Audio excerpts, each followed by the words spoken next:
Hello, and welcome back to my girlfriend's dad's garage. And by welcome back, I mean welcome, because I've never done this before. Today, I'd like to discuss entrepreneurship. Gary Vee style, baby. I want to talk about the idea that if you work hard enough, you can fulfill all of your wildest dreams. Tell him, Gary Vee. Fuck you, nerd! Thanks, Gary Vee. And once you're done fulfilling those dreams, you can take those dreams and make them even bigger, taking your company to places you've never even dreamed. Take Henry Ford. He had the Model T and was like, what if I took the success of my first car and made more cars? Or Oprah. She was a successful journalist, and she was like, what if I turned that into a TV show? A pretty logical step by both Henry and Oprah. Or what about Pablo Escobar? You know, the head of the multi-billion-dollar Medellin cartel that trafficked most of the cocaine in the world in the 80s and 90s? He's taking his company and taking it to the next logical solution: smartphones.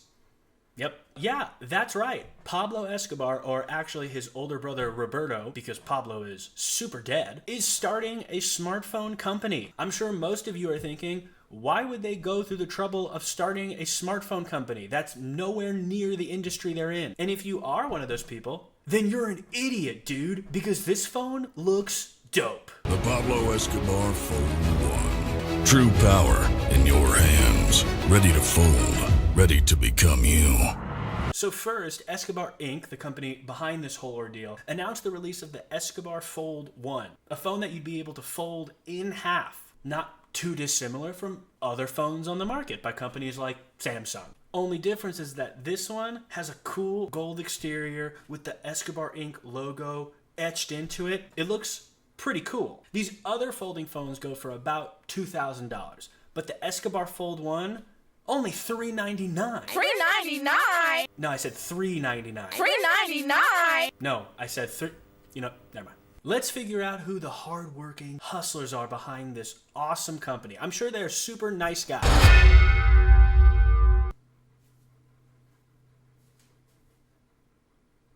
Is he gone? First up, we have that wonderful gentleman, Roberto Escobar. Now on the website, it says that his role during his time in the Medellin cartel was Chief of Assassinations, which couldn't be more terrifying. But he also held the title of lead accountant, which is less terrifying. What did this guy's day look like? If you don't give me all the money you owe us, I'm going to assassinate you and everybody you love. But also, it's tax season, so I'm like really swamped. You know, if we can like rain check to Tuesday or something. Next, we have the CEO of Escobar Inc., Olaf Gustafsson, aka El Silencio, aka a Swedish guy's best attempt at looking like a Colombian drug lord. Honestly, he did a pretty good job. Something interesting about Olaf is if you go to his Twitter page, almost every tweet, retweet, post is something to do with a lawsuit regarding his company. Either his company is suing somebody or somebody is suing him. The one that really caught my eye was that the Escobar Inc. company is suing rapper 2 Chainz because he's opening up some restaurants, and in the restaurants is using Escobar's image. For example, one of the items on the menu is the Escobar crab cakes. The lawsuit is said to be for $10 million. Wow, $10 million in crab cakes? That's a whole lot of crab cakes. If you look on the website, Olaf has been the CEO of Escobar Inc. since he was 19 years old. What? How did a company that belonged to one of the most powerful, secretive men ever, a man so secretive that an entire Netflix show about him was literally just, oh no, dude, they found us. Oh shit, we gotta go. Alright. Get taken over by a 19-year-old Swedish guy? What? Also, this is the cutest friendship I've ever seen, which makes me trust them a little bit more. Know you've been a good friend, and that's in the thick and thin, and I know it's never gonna end. So let's talk about the marketing for Escobar Inc. and the Escobar Fold phone. Like I mentioned earlier, these boys love their lawsuits. Olaf is anything but Silencio because this dude wants all the smoke. I've never said that before. Look at me go. The entire page is just articles of lawsuits either to or from the Escobar Inc. Foundation, clearly using it as some sort of way to get press. For example, Escobar Inc. is suing Elon Musk and the Boring Company over the flamethrower that they created, citing that Escobar Inc. was the company that came up with the idea first. Besides lawsuits, they do have more traditional marketing like TV commercials. Apple Boy Steve once looked into space. He saw Pablo Escobar with a phone beyond anybody's imagination. First of all, sick burn, dude. Apple Boy Steve. Get fucked, Steve Jobs. Second, is this actually how they thought Steve Jobs came up with the iPhone? Steve just saw Pablo in the sky holding a phone and was like, I love being Steve Jobs, but I love stargazing even more. What? Alright, so not every company has the balls to call out a dead guy, but Escobar Inc. also has more traditional, relatable marketing for their Escobar Fold 1.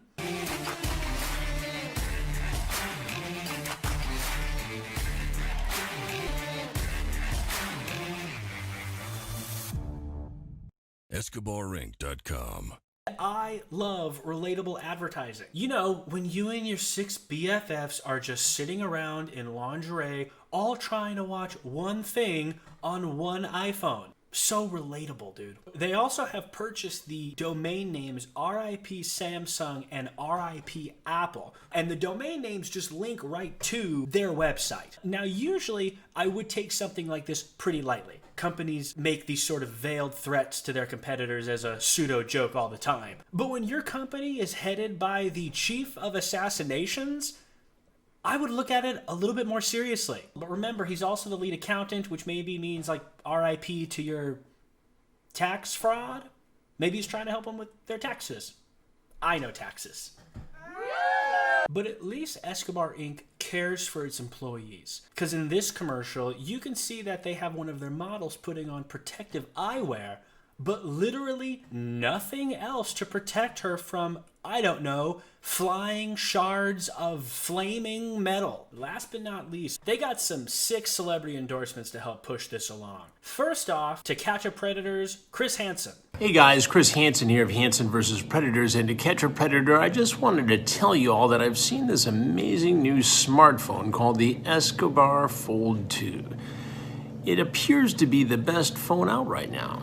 I've been looking at the transcripts, and remember, I'll be watching. Take care. And second, Olaf was able to pull his little Swedish strings and get Sweden's #1 celebrity, Paul Anka's ex-wife.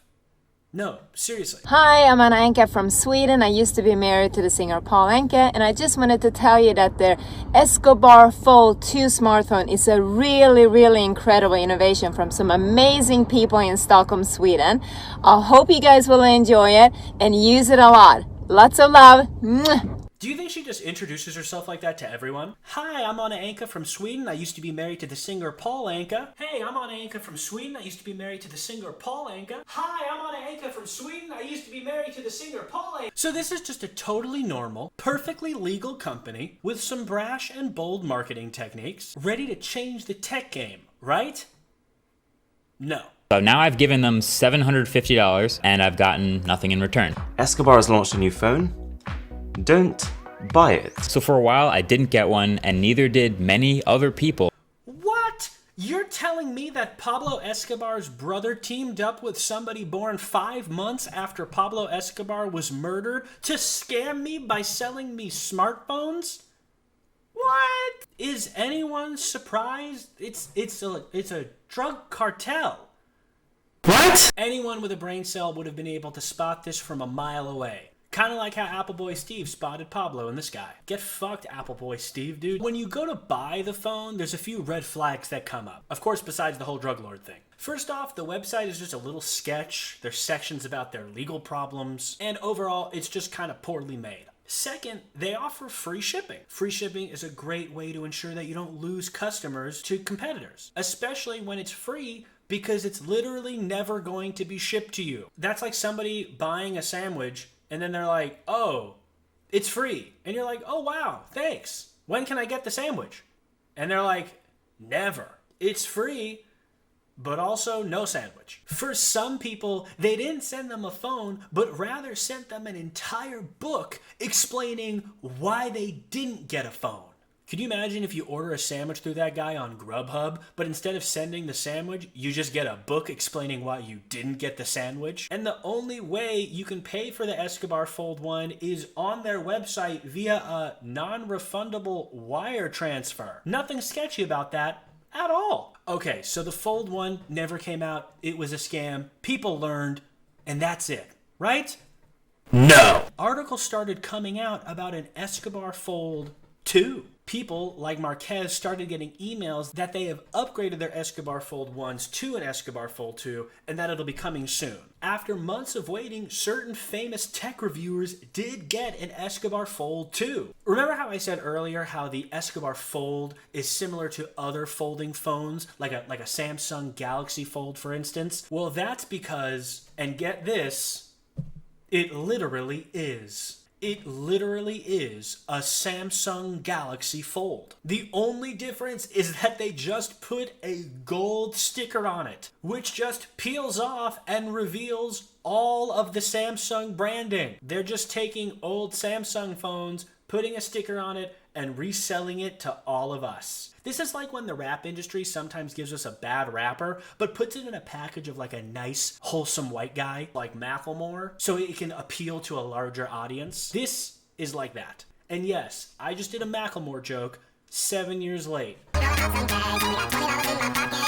Okay, so they sent out a few upgraded phones to some popular tech reviewers, hoping that the scam would keep going. It did not. Roberto and Olaf realized that the scam was done, packed it up, and went home. Right? No, dude! So even after more speculation and criticism came their way, they just buckled down and went even further. In order to get back on the good side of some of these tech reviewers, they sent over another upgraded phone, the Escobar Gold 11 Pro, and yeah, it's literally just an iPhone with a gold sticker on it again. Alright. How can they sit there and say RIP Samsung and call out Apple Boy Steve when they're literally just taking these people's phones and putting a gold sticker on it to resell? As of now, I think that's it because the website was under construction for a few hours when I was doing some research on this, and as of now, all of the shopping section has been cleared. There's actually no place to buy a phone. Maybe they learned the error of their ways, or maybe they made a shit ton of money off people being dumb. At the beginning of this video, we asked, why would this company go through the whole trouble of making smartphones? Well, the truth comes out. Remember Olaf's lawsuits? Attached to this iPhone, YouTubers like Marquez discovered a document attached to the box. It's a 14-page lawsuit from Escobar to Apple, claiming that its faulty security on its FaceTime app almost killed Roberto. People were able to hack through the phone and find out his location, putting his life in danger. I couldn't possibly think of another situation where a man would come after another man's job after he feels threatened. Alright guys, thanks for dropping into my girlfriend's dad's garage. I hope you liked the video. Come back next week. We're going to have more fun for you. Peace. And also, get fucked, Apple Boy Steve. Oh my god, blooper time. Examples range from the Escobar Inc. company suing Elon Musk's boring... Fuck this fucking fly, dude. Schmatty!